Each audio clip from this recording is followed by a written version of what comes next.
Thanks for joining us tonight for your news at 10. I'm Tyler Bell. Gulfport's $105 million town center project officially broke ground today. Officials gathered to celebrate the big step as well as reveal the development's official name. Gulfport officials, state officials, and developers gathered on a day without a cloud in the sky to celebrate a sunny future for Gulfport.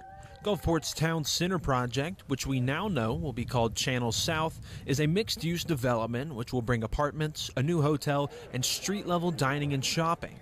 Both developers and officials are not shying away from calling the project transformative. I think the strength is really the community. I mean, besides, you're going to have people living downtown, which really activates downtown, and a hotel that's going to bring transient traffic.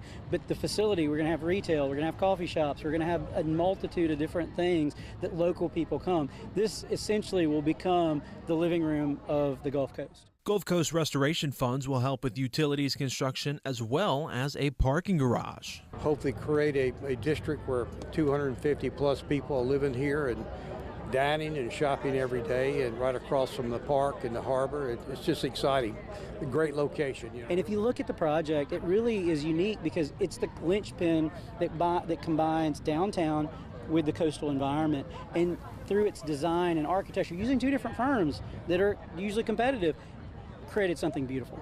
At the height of the project's construction, it's expected to support between 125 and 175 construction jobs. When completed, around 75 new hospitality jobs will be brought to Gulfport.